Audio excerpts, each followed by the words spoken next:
आज हम लोग फिर से इंटीग्रेशन बाय पार्ट्स के चेन को आगे कंटिन्यू करने वाले हैं।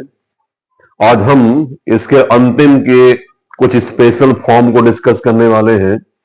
खास बात यह है कि इन सभी फॉर्म से जनरली 4 मार्क्स के क्वेश्चन, एक big question, long question board examination में आते हैं, चाहे वो कोई भी हो, यूपी बोर्ड हो, सीबीएसई हो, आईएससी हो, स्टेट बोर्ड हो, सब में आते हैं। उनमें एक बहुत ही मेजर फॉर्म आपका है कि इंटीग्रल करना आपको है ऐसे क्वेश्चन का जहां ई पावर एक्स ब्रैकेट के बाहर एज ए मल्टीपल दिया हुआ है और ब्रैकेट के अंदर में दो फंक्शन का सम या डिफरेंस दिया होगा, लेकिन उन दो फंक्शन में से एक फंक्शन एक नॉर्मल एक्स का फंक्शन होगा और दूसरा वाला पार्ट, चाहे वो पहला हो चाहे दूसरा हो, एक फंक्शन होगा और बचा हुआ दूसरा हिस्सा उसी फंक्शन का डेरिवेटिव होगा। उसी फंक्शन को डिफरेंशिएट करने के बाद आने वाली वैल्यू होगी। हाँ, ये हो सकता है कि फंक्शन बाद में हो, उसका डेरिवेटिव पहले हो या इसका रिवर्स हो, लेकिन एक फंक्शन होगा, एक इसका डेरिवेटिव होगा, तो हमें ऐसे फॉर्म को इंटीग्रेट करना है। आप किसी बोर्ड एग्जाम इसके क्वेश्चन 4 मार्क्स के आप देख सकते हैं। ऐसे क्वेश्चन को वनडे एग्जामिनेशन में, कंपटीशन में कम से कम टाइम में लगाया जाता है, लेकिन जब ऐसे क्वेश्चन एकेडमिक बोर्ड एग्जामिनेशन में आते हैं तो हम इसको स्टेप वाइज अपनी हर बात को समझाते हुए, ठीक है, लॉजिकली सॉल्व करते हैं। तो आइए एक सम देखते हैं इस तरह के पैटर्न पर। मान लीजिए integration of e power x bracket tan inverse x plus 1/1 plus x square dx, ठीक है, ये दिया हुआ है। ठीक है, पहले आप ये देखें कि क्या ये क्वेश्चन, क्या ये इंटीग्रल इस फॉर्म को जस्टिफाई करता है।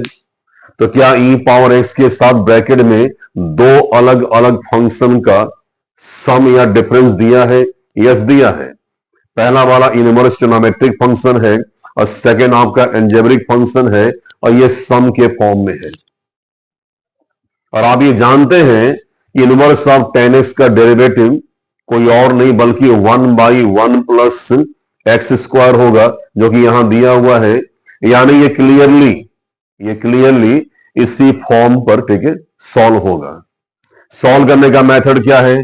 पहले आप ई पावर एक्स से ब्रैकेट के अंदर के दोनों, ठीक है, वैल्यूज में अलग अलग मल्टीप्लाई कर देंगे और इसी के साथ में ये इंटीग्रल दोनों पर अलग अलग डिस्ट्रीब्यूट हो जाएगा। ठीक है, इंटीग्रल मीडियम में दोनों पर अलग अलग अप्लाई हो जाएगा। तो integral of e power x inverse of tan x dx plus this sign will continue as it is, plus now e power x into this one, तो you will get integral of e power x into 1/1 plus x square dx। ठीक है, ये आपका आ गया। ठीक है, दिए गए क्वेश्चन को दो इंटीग्रल के सम या डिफरेंस में, ठीक है, एक्सप्रेस करने के बाद, ठीक है, और दोनों इंटीग्रल में ई पावर एक्स वाले हिस्से को छिपा दीजिए। ठीक है, अवॉइड कीजिए, इग्नोर कीजिए। छिपाने के बाद जो बचा हुआ हिस्सा आपको दिखाई पड़ रहा है, उसमें आप ये गेस करिए कि कौन सा पार्ट किस दूसरे पार्ट के डेरिवेटिव के बराबर है। तो हम सभी जानते हैं कि tan इनवर्स एक्स का ddx derivative 1/1 plus x square होगा। यानी इस वाले इंटीग्रल में पहले इंटीग्रल के ई पावर एक्स के कोफिशिएंट वाले फंक्शन का डेरिवेटिव दिखाई पड़ रहा है। तो जिसमें डेरिवेटिव होगा उस पार्ट को हम हमेशा के लिए फिक्स छोड़ देंगे, इसे हम कोई सॉल्व नहीं करेंगे।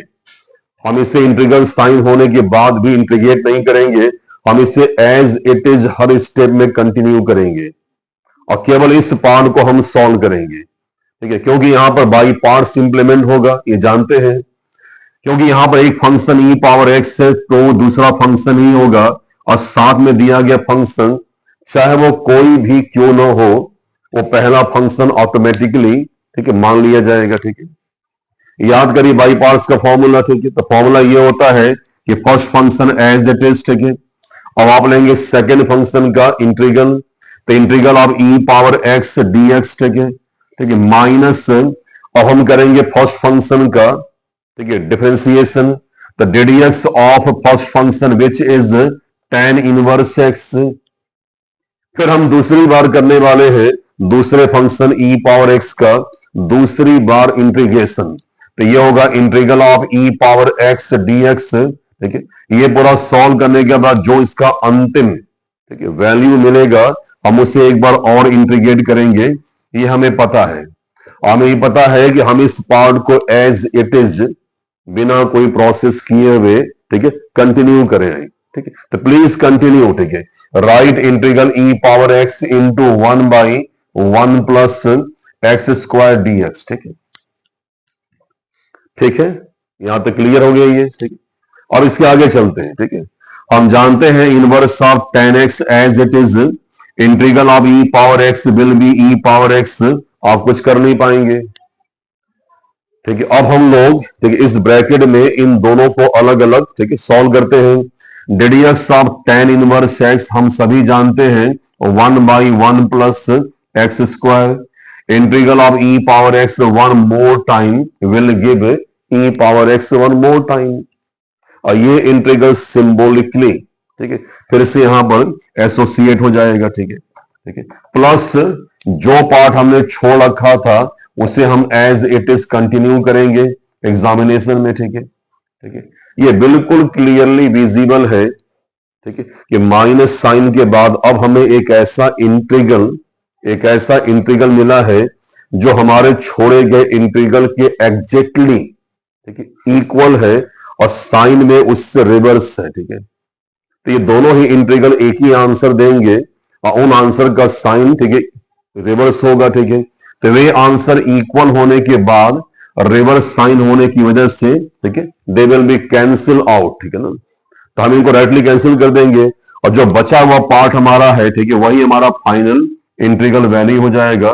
लास्ट में कांस्टेंट सी, ठीक है, ऐड कर लेंगे। ठीक है, अगर आप बैठे हैं वनडे एग्जामिनेशन में, ये क्वेश्चन मान लीजिए 1 मार्क्स का आ रहा है, तो केवल आप ये चेक करेंगे एग्जामिनेशन में, जहां को सॉल्व करना कंपलसरी नहीं है, वहां केवल ये चेक करेंगे कि ब्रैकेट का कौन सा पार्ट उसी ब्रैकेट के दूसरे पार्ट का डेरिवेटिव है। ठीक है, तो क्योंकि 1/1 plus x square inverse of tan x का डेरिवेटिव है, तो हम इस पार्ट को छिपा देंगे या इस पार्ट को हम कट कर देंगे। ठीक है, इस पार्ट को हम अवॉइड कर देंगे। ठीक है, और सवाल में दिए गए 3 फंक्शन में से जो पार्ट डेरिवेटिव होने की वजह से हम कैंसिल कर देंगे उसे हम छोड़ देंगे और बचे हुए फंक्शन को एक साथ हम एज ए मल्टीपल लिख देंगे। That's our answer. ठीक है, दैट इज आवर आंसर। ठीक है, ठीक है, ये तरीका ये हो गया। लेकिन एकेडमिक बोर्ड एग्जामिनेशन में ये मेथड बिल्कुल आपको मार्क्स देगा नहीं, आपको वहां स्टेप वाइज चलना होगा। ठीक है, ठीक है, तो ये आपका एक खास फॉर्म इसका हो गया। ठीक है, अब मैं इसका आगे चलता हूं, कुछ और क्वेश्चन डिस्कस करता हूं। ठीक है, मैं इसे इरेज करता हूं। कुछ और सम्स देखिए इसके अलावा, जैसे मान लेते हम लोग है, एक क्वेश्चन दिया हुआ integral e power x bracket 1 plus sine x upon 1 plus cos x. ठीक है, ठीक है, ठीक है, ये क्वेश्चन भी बोर्ड में कई बार आप देखिएगा, कई बार बोर्ड एग्जाम में ये आया हुआ सवाल है। ठीक है ना, तो क्या इस क्वेश्चन में ई पावर एक्स होने की वजह से ही ये क्वेश्चन इस फॉर्म में, ठीक है, इस पैटर्न पर सेट हो रहा है? ऐसा नहीं है। और आप ध्यान देंगे तो ई पावर एक्स के बाद जो बचा हुआ फंक्शन है वो 1 plus sine x upon 1 plus cos x है, जो केवल एक फंक्शन है। हमें ई पावर एक्स के साथ में ब्रैकेट में 2 अलग अलग फंक्शन का सम या डिफरेंस चाहिए, जिनमें से कोई एक अगले के डेरिवेटिव के बराबर हो। यहां फंक्शन ही केवल एक है। ठीक है, ठीक है, तो कोई कैसे डेरिवेटिव पाएगा? ठीक है, ठीक है, तो यहां फंक्शन केवल एक ही है। हमें हर हाल में ई पावर एक्स के साथ में 2 अलग अलग फंक्शन का सम या डिफरेंस चाहिए। हां, हम जानते हैं ट्रिग्नोमेट्री में, इंटीग्रेशन में किसी ट्रिग्नोमेट्रिकल फ्रैक्शन के होने पर, ठीक है, उसके बॉटम में दिया हुआ वैल्यू सिंगल होना चाहिए। किसी इंटीग्रल के प्रॉब्लम में किसी ट्रिग्नोमेट्रिकल फ्रैक्शन के मिलने पर उसके बॉटम में दिए हुए वैल्यूज में प्लस या माइनस का साइन न हो करके उसको एक सिंगल वैल्यू होना चाहिए। यहां पर नीचे बॉटम में 1 प्लस कॉस एक्स 2 अलग अलग वैल्यूज है। ठीक है, तो हम किसी ट्रिग्नोमेट्री के फॉर्मूले से 1 प्लस कॉस एक्स को एक ऐसे ट्रिग्नोमेट्रिक एक्सप्रेशन में, ठीक है, चेंज करने वाले हैं जो प्लस या माइनस के साइन से फ्री हो, इंडिपेंडेंट हो, ठीक है। तो एक फॉर्मूला होता है 1 plus cos x equals to 2 into cos square x by 2, ठीक है। हम इस वैल्यू को नीचे बॉटम में पुट करने जा रहे हैं, तो ये हो जाएगा integral e power x bracket 1 plus sine x as it is whole upon 2 into cos square x by 2, ठीक है, डीएक्स, ठीक है, ठीक है। प्रॉब्लम एक और आती है, किसी ट्रिग्नोमेट्रिक फंक्शन के इंटीग्रेशन के क्वेश्चन में जब तक सभी ट्रिग्नोमेट्रिकल रेशियोज के एंगल सिमिलर नहीं होंगे आप उसे इंटीग्रेट कर ही नहीं सकते हैं। साफ दिख रहा है कि नीचे बॉटम में कॉस का एंगल x अपॉन 2 है, लेकिन टॉप में, ठीक है, एंगल x है साइन का, यानी ये एंगल इक्वल नहीं है, यानी हम इसको किसी भी स्टैंडर्ड फॉर्मूले या रूल के अकॉर्डिंग टू इंटीग्रेट नहीं कर सकते हैं। हमें हर हाल में कंपल्सरली, ठीक है, हमेशा बिगर एंगल को छोटे एंगल में कन्वर्ट करना होगा, यानी हमें साइन एक्स को x बाई 2 के फॉर्म में कन्वर्ट करना है। तो याद करिए साइन एक्स का वो फॉर्मूला जो एंगल को x बाई 2 के फॉर्म में कन्वर्ट करता है, एक ही फॉर्मूला ऐसा है, और वो क्या है, वो आपका है 2 into sine x by 2 into cos x by 2। तो पुट द वैल्यू, तो ये होगा integral e power x as it is. Now we will replace this value in place of sine x in numerator, ठीक है। हम इस value को put करने वाले हैं साइन एक्स में, this will be 2 into sine x by 2 into cos x by 2 whole upon 2 into cos square x by 2, ठीक है, डीएक्स एज इट इज, ठीक है। हमने नीचे वाले एक्सप्रेशन को जानबूझ करके सिंगल वैल्यू में, मतलब यह कि प्लस या माइनस के साइन से इसीलिए इंडिपेंडेंट किया है कि सिंगल हो जाने के बाद उस वैल्यू से न्यूमरेटर के सभी पोर्शंस में, सभी पार्ट्स में हम अलग अलग डिवाइड कर सकते हैं। तो हम न्यूमरेटर के दोनों पार्ट्स में इस वैल्यू से इंडिविजुअली अलग अलग डिवाइड करने जा रहे हैं, ठीक है। तो नेक्स्ट स्टेप आपका हो जाएगा e power x as it is 1 upon पूरा एक्सप्रेशन, तो ये होगा 1 अपॉन 2, ठीक है, into cos square x by 2, ठीक है, plus now this part upon, ठीक है, whole denominator, it will be equal to 2 into sine x by 2 into cos x by 2 whole upon 2 into cos square x by 2 dx, ठीक है। आप जानते हैं कि 2 विल बी कैंसिल, ये बिल्कुल क्लियर है कि cos x बाई 2 की एक पावर इससे कैंसिल, ठीक है, ठीक है। Now next step integral e power x, ठीक है, यहां कुछ भी कैंसिलेबल नहीं है, तो ये हमें ट्रिग्नोमेट्री के फॉर्म में कन्वर्ट या मैनेज करना होगा। तो 1/2 ही रहेगा, और 1 cos को ट्रिग्नोमेट्री में हम लोग सेक के फॉर्म में ब्रिक करते हैं, तो 1 cos square will be sec square, it will be sec square, angle remains constant, angle same रहेगा, ठीक है। और आप जानते हैं कि एक कॉस कैंसिल होने के बाद, ठीक है, नीचे बचा हुआ एक कॉस जो है, ठीक है, ये साइन के साथ मिल करके साइन अपॉन कॉस को tan में कन्वर्ट कर देगा, तो ये आपका हो जाएगा tan x बाई 2, ठीक है, dx, ठीक है, ठीक है। तो क्या ये हमारे स्टैंडर्ड फॉर्म में, क्या ये अब इंटीग्रेबल फॉर्म में, ठीक है, आ चुका है।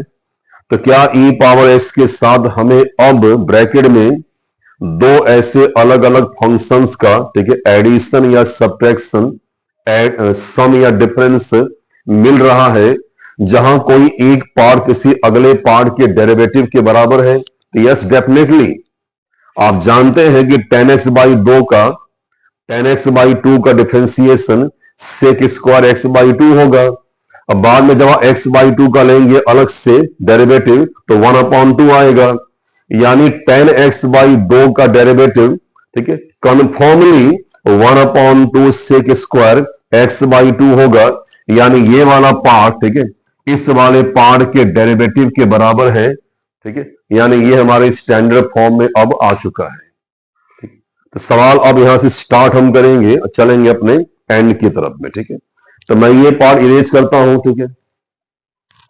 जैसा कि आप जानते हैं, क्वेश्चन के स्टैंडर्ड फॉर्म में आ जाने के बाद हम ई पावर एक्स से ब्रैकेट के दोनों फंक्शन में अलग अलग मल्टीप्लाई करके उस सिंगल इंटीग्रल को दो इंटीग्रल के सम या डिफरेंस में देखिए कन्वर्ट करते हैं। तो कन्वर्ट कीजिए, तो ये होगा integral e power x into 1/2 into sec square x by 2 d x plus integral इससे मल्टीप्लाई करने के बाद अब यहां भी करने जा रहे हैं, तो integral e power x into 10 x by 2 d x.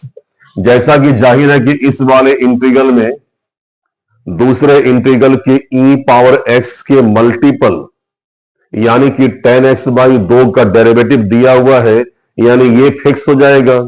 इसे हम सॉल्व बिल्कुल नहीं करेंगे, ये ऐसे ही कंटिन्यू करेगा, ठीक है। और इसे हम बाई पार्ट्स इंप्लीमेंट करेंगे, जहां पर ई पावर एक्स ऑलवेज, ठीक है, सेकेंड फंक्शन ही माना जाएगा, ठीक है, ठीक है। Start the question.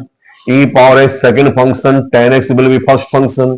Now this part, this integral will continue, you will get 1/2 into e power x into sec square x by 2 dx as it is plus, ठीक है। याद करिए बाई पार्ट्स का फॉर्मूला आप जानते ही हैं, first function which is 10x by 2 as it is, second function का इंटीग्रल, तो integral of e power x is e power x itself, ठीक है। Now derivative of first function ddx of 10x by 2, तो आप जानते हैं ddx of 10x by 2 will be 1/2 sec square x by 2. Now as a product, once again second time we will integrate second function. The integral of e power x second time will produce e power x second time, and this will be also integrated, ठीक है, by the structure of integration by parts. हम जानते ही हैं, ठीक है। साफ दिख रहा है कि हमारा जो नया इंटीग्रल आया हुआ है, ठीक है, वो उस इंटीग्रल के एग्जैक्टली इक्वल है और साइन में अपोजिट है, ठीक है। तो इनको इसी स्टेप में हम डायरेक्टली कैंसिल कर देंगे, ठीक है। और जो बीच का पार्ट बच गया है, ठीक है, यही हमारा आंसर होगा। तो आंसर होगा e power x into 10x by 2 plus C, ठीक है। आप कंफर्म कर लें, ठीक है, बोर्ड एग्जाम में क्वेश्चन 4 मार्क्स का आता है और करने का मेथड यही है, ठीक है। नो शॉर्टकट, कोई जल्दीबाजी नहीं, कोई स्ट्रेस नहीं, ठीक है, कुछ नहीं, क्वेश्चन को स्टेप वाइज करना हम लोग को है। तो आज के लिए इतना ही है, फिर हम आगे कंटिन्यू करेंगे नेक्स्ट वीडियो में।